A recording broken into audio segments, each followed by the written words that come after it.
Asalaamu calaykum waraxmatullaahi wabarakaatu. Daawadayaal ku soo dhawaada barnaamijka Saakiisa oo Filiibsiga ciyaartooyda oo subax walba aad kala socotaan janaalkayga Bashiir Maxamuud Bardaro. Waxaanu ku soo qaadanaa wararka ugu waaweyn ee dhanka suuqa ee subaxaasi taagan. Wararka ugu waaweyn ee dhanka suuqana waxaa ka mid ah xidiga Faransa weerarkaga ciyaara ee ka tirsan kooxda kubadda cagta ee Barcelona Ousmane Dembele oo 21 jirana waxa uu weydiistay kooxda kubadda cagta ee Blaugrana in bishii January uu isaga dhaqaaqo. Xidigani ayaana kooxda kubadda cagta ee Barcelona waxa uu muuqdaa mid aan la qabsan karin isla markaana dhibaato weyn ku qaba hanaanka kooxda kubadda cagta ee Barcelona. Sidaa darteed waxa uu diyaar u yahay in gebi ahaanba uu fariijiyo kooxda kubadda cagta ee Barcelona. Waxaana wararku sheegayaan inay macquul tahay in Neymar uu kusoo laabtay gida caalamiga ee Camp Nou Stadium isla markaana uu kasoo dhaqaaqo kooxda kubadda cagta ee Paris Saint-Germain. Warar kale ee dhanka suuqa waxaa ka mid ah macalinka kooxda kubadda cagta ee Everton Marco Silva ayaa sheegay in ay eegi doonaan suuragalnimada ku aadan in si joogto ah ay u qaataan adeega xidiga lagu magacaabo Andre Gomes oo 25 jir ah kaas oo Barcelona ay leedahay isla markaana qaab amaah ku jooga kooxda ku ciyaarta gida caalamiga ee Gothenburg. Waxaana hogaamiyaha kooxda Everton uu sheegay in haddii xidigan uu xalliyo baahida kooxda kubadda cagta Everton ay si joogto ah u qaadan doonaan. Warar kale dhanka suuqa waxaa ka mid ah Chelsea xidiga weerarkaga ciyaara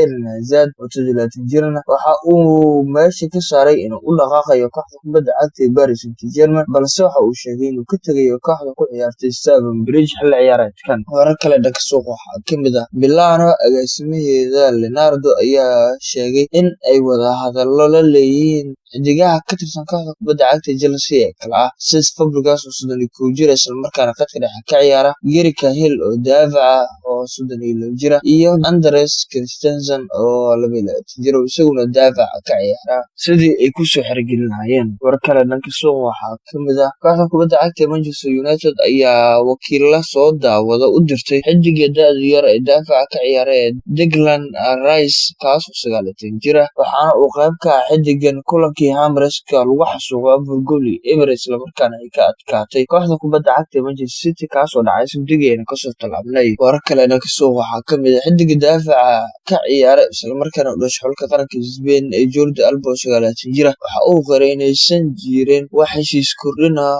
oo kooxda kubadda cagta Barcelona ay u soo bandhigtay. Waxa uu sheegay in aan la hubin mustaqbalkiisa kooxda kubadda cagta ee Barcelona. Warar kale dhanka suuqa waxaa ka mid ah kooxda kubadda cagta Manchester United ayaa weli sugaysa adeega 22 jirka kooxda kubadda cagta Roma khadka dhexe u maareeya ee Lorenzo Pellegrini kaas oo la sheegay qiimaha lagu heli karo dhamaadka xilli ciyaareedkan. Red Devils ayaana xidigani aad u baadigoobaysa sidii ay ku soo keeni lahaayeen gida caalamiga ee Old Trafford. Warar kale dhanka suuqa waxaa ka mid ah Chelsea xidig daafaca uga ciyaaray David Luiz ayaa muujiyay in hogaamiyaha kooxda kubadda cagta Chelsea Maurizio Sarri uu aad kaga carooday kadib markii kooxda kubadda cagta Chelsea Sabtidii ay soo dhaafnay guuldarro qaraar ay kala kulantay kooxda kubadda cagta Tottenham Hotspur isla markaana lasoo gabagabeeyay ambitinka kooxda kubadda cagta Chelsea iyo inay u sii loolamaan horyaalka Premier League dalka England oo 3 kooxood ay hogaanka isla hayeen laakiin haatan 2 koox ay isugu soo hareen. Warar kale dhanka suuqa waxaa ka mid ah hogaamiyaha kooxda kubadda cagta Manchester City Pep Guardiola ayaa sheegay in cadaadiska ka